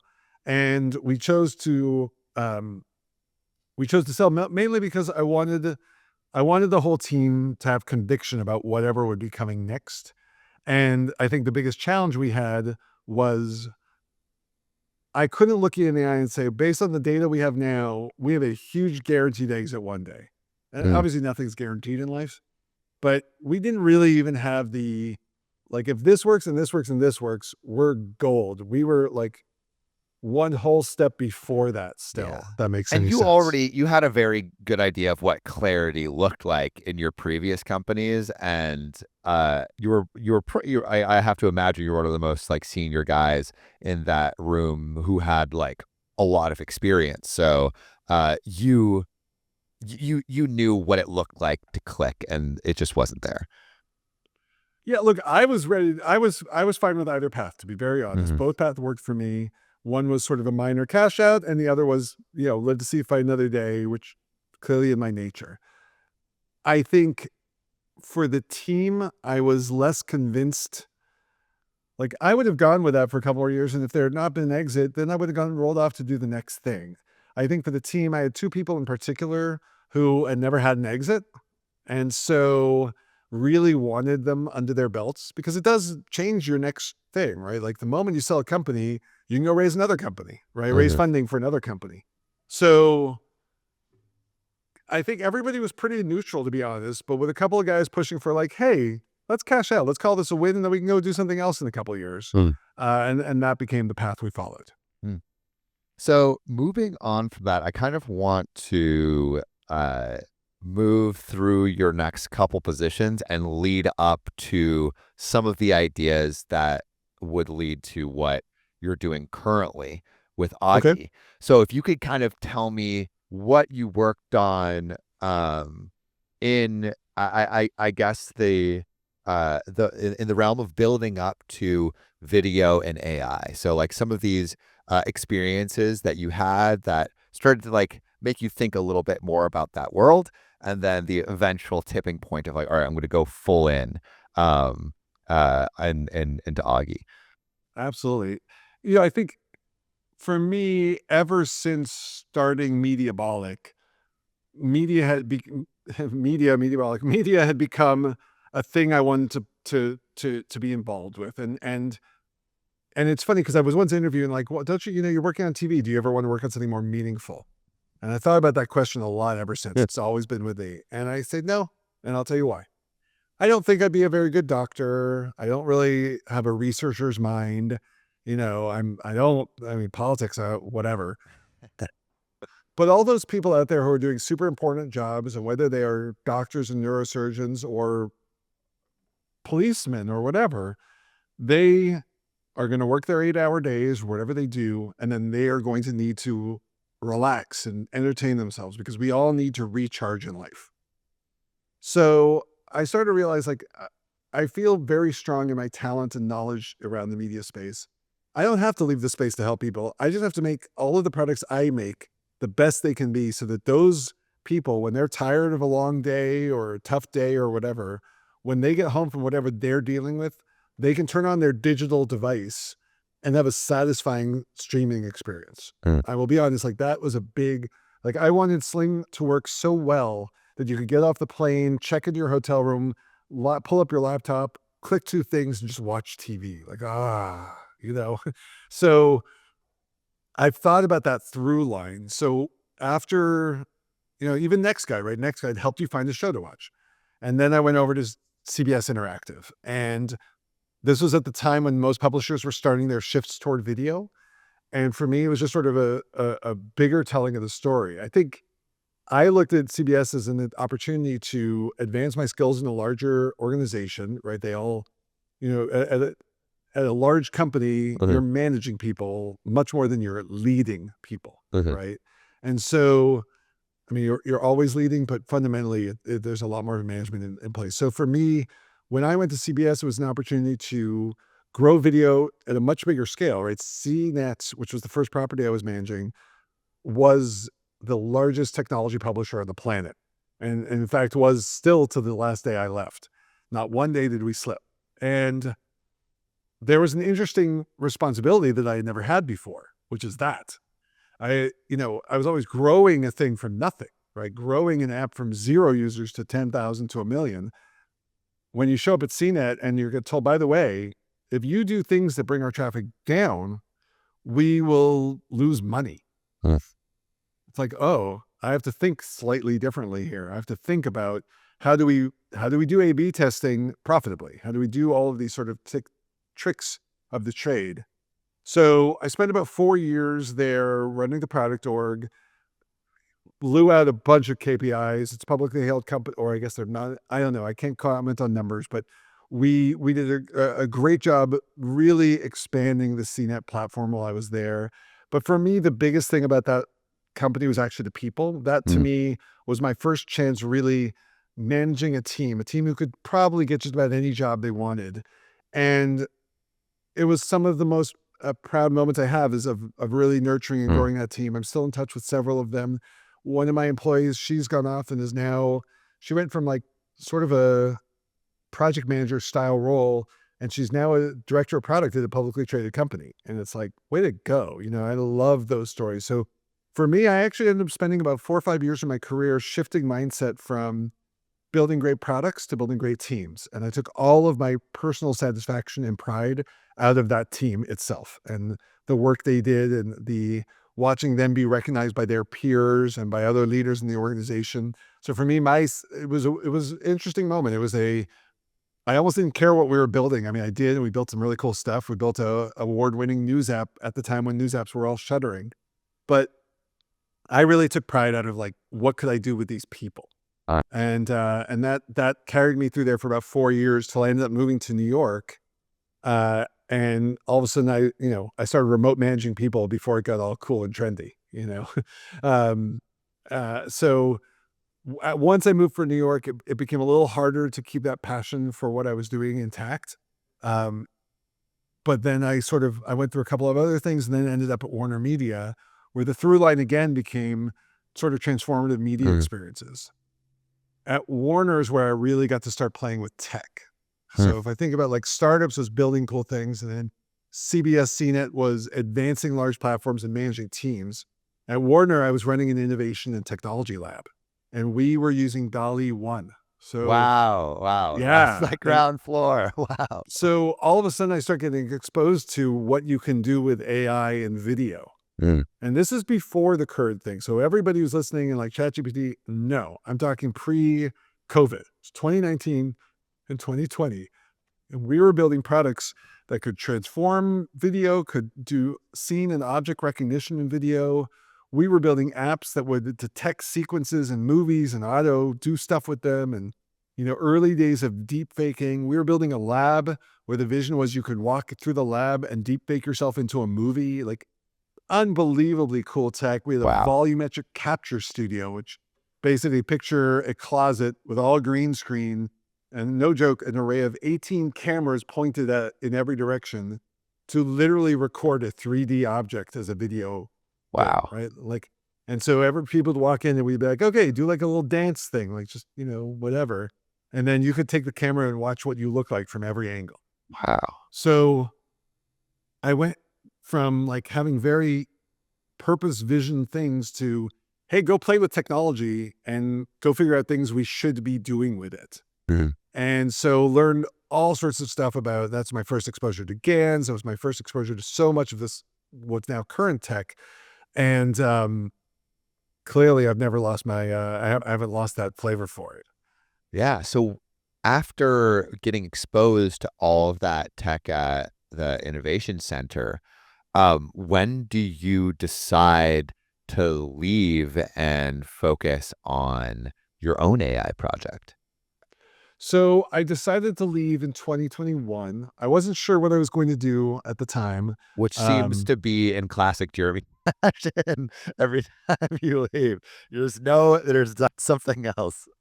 I will say COVID was a bigger factor than it normally would have been because we had been building a physical lab presence, and that thing was never going to really see the light of day. So that definitely took a lot of wind out of my sails as far as that role was concerned. I just sort of reached that, I think I'm ready for another startup phase. I had a little taste of it with I did a few little consulting things along the way and realized like I was feeling ready for it. It was the end of 21. So the climate for startups was, through the moon. And I had a personal need. And what I was going to do, actually, to be honest, after I left my job, I was going to consult again for a year to figure out exactly what package of stuff I wanted to be doing next, what exact startup it would be. I wasn't quite sure. I had some like feelers of ideas. I had actually made myself a pitch deck of 7 ideas that I would show to a few peers of mine as a way of like, do any of these sound good? Do any, like just that early, like, sniff testing of things. I don't remember what half of them are. I still have that deck somewhere. But one of the ideas was, what if we could take your recorded audio and automatically make a video to go with it? And whenever I would go through this deck, whenever I showed that one, it would get this response like, what do you mean? And I'd have a demo. I made a demo of all of them. And I showed them. I'm like, something like this. And that one got a response like off the charts. I had one guy offer to put in money on the spot. The next guy on back-to-back days, I had a person I respected offer to put the money in. And the next day, one of my advisors or personal mentors was like, don't even bother with any of the rest of this crap, Toeman. Do that one. Like, that was how he said it. And he's one of those guys that when someone like that says that to you, you give it a real listen. Yeah. And within about 2 weeks, I knew that that's what I was actually going to go do. I had started socializing just that idea amongst people, peers of mine, friends, randos, and the response was really strong. Wow. And at the time, I will be honest, I didn't think, oh, we're going to go solve video for everybody. I just thought, man, video is much harder to do than I thought it should be. That was it. It was just like, this is too hard. It shouldn't be this hard. I don't know what we're going to go do with it, but we're going to make it easier. And, 2.5 years later, almost 3 years now, we've figured out how we're making it easier. But I will be honest, like, we knew we were solving the generic problem of easier video without the specificity I would have around that today. It was more big looming issue, I think. Let's go make better. So what are the use cases that you're seeing, like Augie being effective in today? Like, how are people using it? Here's what's fascinating. It's the same use case for everybody, but it's different journeys inside the product to get there. So the use case is, I need to promote my business using video. Full stop. That is it. The use case is business, brand, individual, whatever, have a need of outbound marketing. Not to dump too many stats and bore your audience, but a few that matter. Every minute of every day, there's 500 hours of video being uploaded to YouTube. 70% of businesses make one or less video a year for themselves. That's a discrepancy, and a huge one, right? When asked why don't they make video, budget, tools, and time, right? If you think about it, like if you and I want to have our own little TikTok show, we can download CapCut or TikTok and just start doing things, recording, and whatever we decide to do, we do. And maybe that evolves into something like what you do now, and like it's got structure and format. Maybe we're just having a good time, but we can just start. There's no pressure. We just download and go. Brands can't. We all know that. A brand, Toyota, can't download the TikTok and be like, cool, there's a car. You should buy this, right? And so what we're trying to figure out now is how do you help brands embrace video marketing when A, they don't even speak the language of it, and B, the tools are too hard, confusing, and time consuming to use, right? And that was really the thing we've ended up solving is we're not replacing a behavior, we're creating a new one. So what we found is our users are all different aspects of marketers. We have SEO people because guess what? A video on a landing page improves its SEO. We have email marketers. Adding a link to a video in an email increases open and click-through rates. We have web marketers using Augie. They know that adding onto their landing pages, explaining videos increases retention time. Whatever the thing is, if you're a creative strategist, entry-level sales, production manager, all of these people, the things they have in common is they need to use video to reach their world. And most of them can't do that today. So people come to us to solve that. It's not my favorite example is to go to the big guy. Mr. Beast would probably not use Augie himself, although we'd love it if he would. However, his production and marketing team might, right? Joe Rogan wouldn't use Augie. Joe Rogan's production and marketing team might. I'm just using examples of very large people on the internet. Toyota would not use Augie to replace a Super Bowl ad, but they could use Augie to make 2 ads a day to hit the feed on TikTok and keep up with the algorithm, right? And so that's how we fit into this world. It's a whole different space than what's traditionally existed. So because of that, we have to solve for a new kind of problem and also really teach people a whole language they never had before. And so that's kind of the big, hard challenge that we're going after with this thing right now. So what are you most excited for in the future? I mean, like you're giving this tool to that really is going to change the landscape of, or at least be a part of changing the landscape of video. And like, I see it doing two things.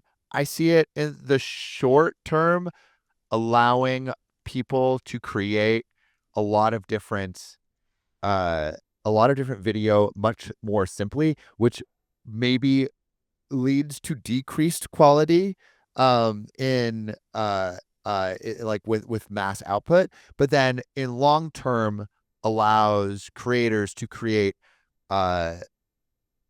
longer, more longer, higher quality content with less people. And so like I basically see like AI slop taking over short term, and then like this beautiful stuff being created by individuals longer term.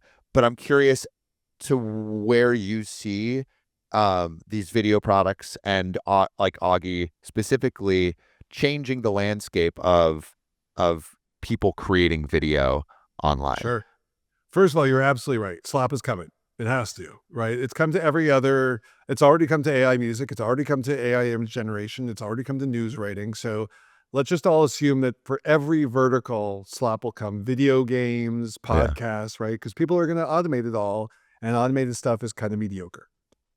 So statement one is you're right. Statement two, I want to make sure we're very clear to anyone.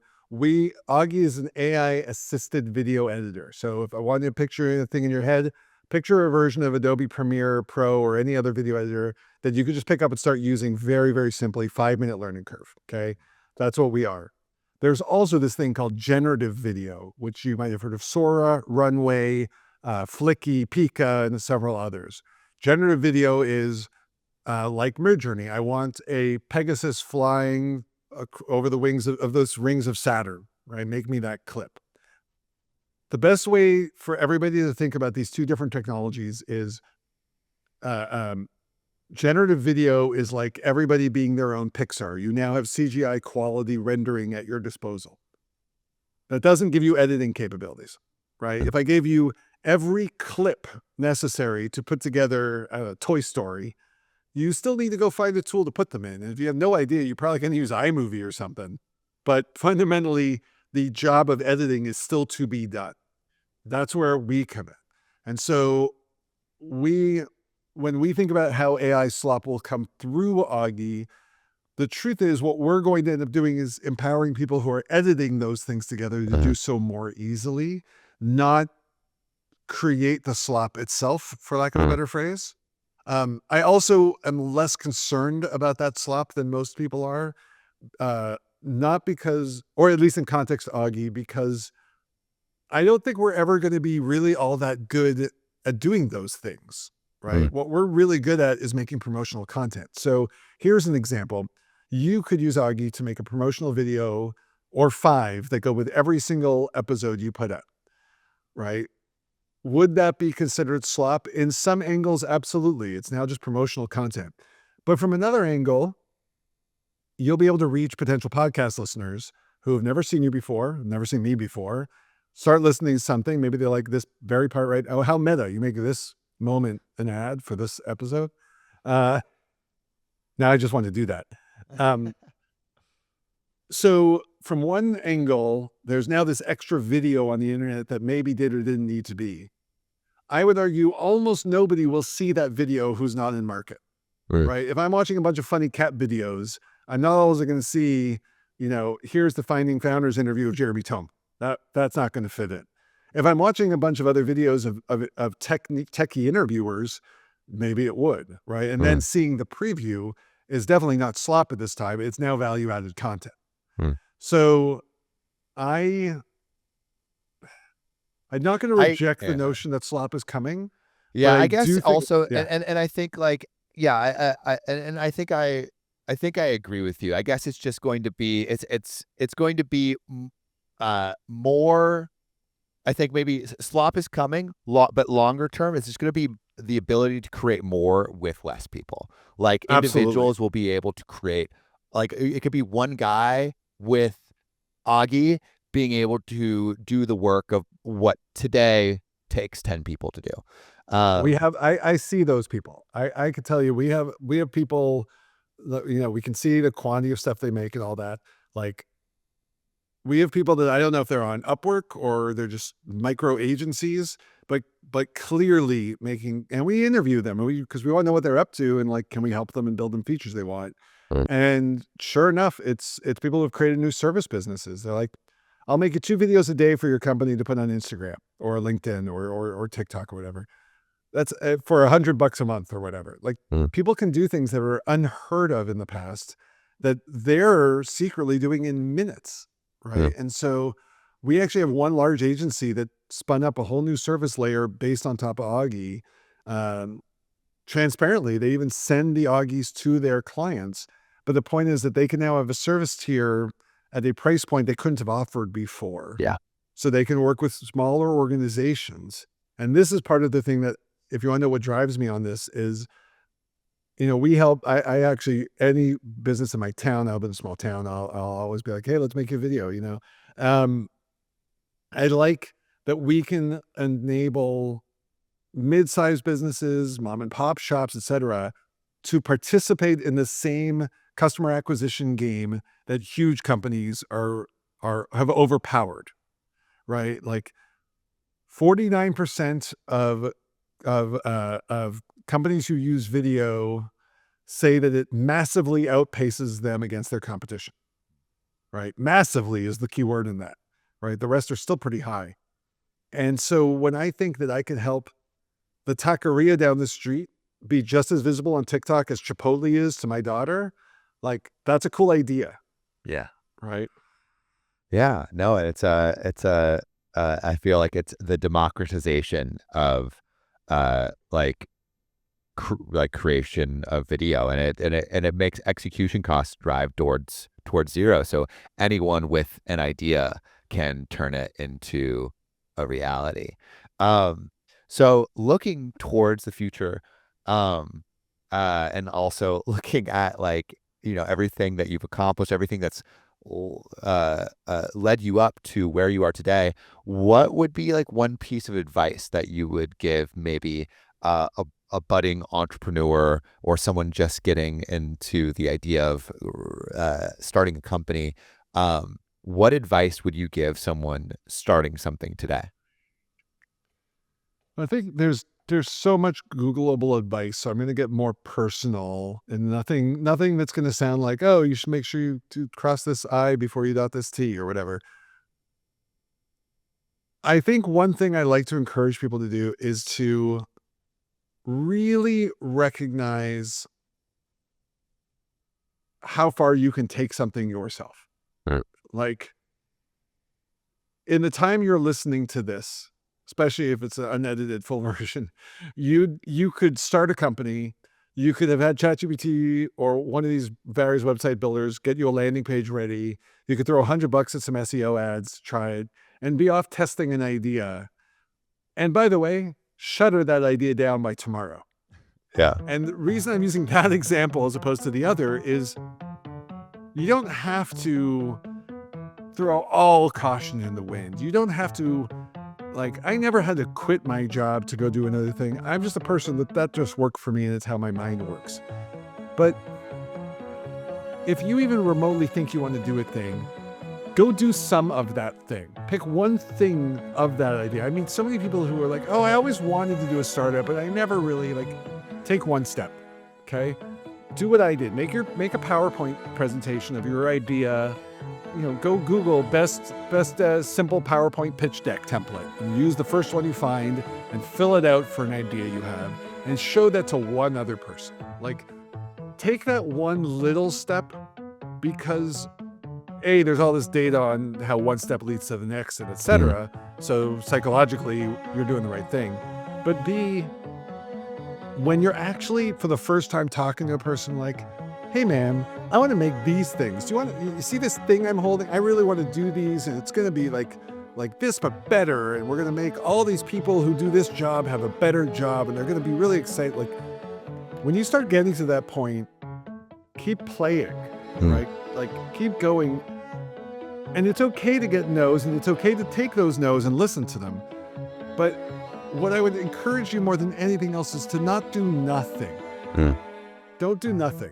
And by nothing, I'm also going to include the following, because I know a lot of people who do this. Don't spend 3 months writing a business plan. Okay? This is in 2024. You shouldn't be writing a business plan for 3 months. I don't know how long is the right long, but it's not that long. Yeah. Right? 3 months from now, we're going to have OpenAI, ChatGPT 6.0 probably. The world moves too fast. So if you even think you want to play a little, right? Play a practice round. Right? Send somebody in your world an idea and get their feedback on it. And then maybe you take another step, right? But do one thing toward that goal. Forget all, there's so many logical things you're going to have to do. What I'm just going to encourage people to do is do one little thing. The one, flick of the snowball. Maybe that snowball's not going down the mountain. I'm not promising you it will. But it's certainly better than never flicking it. I think that's a great place to end. Thank you so much for coming on. Absolutely. Great chat. All right.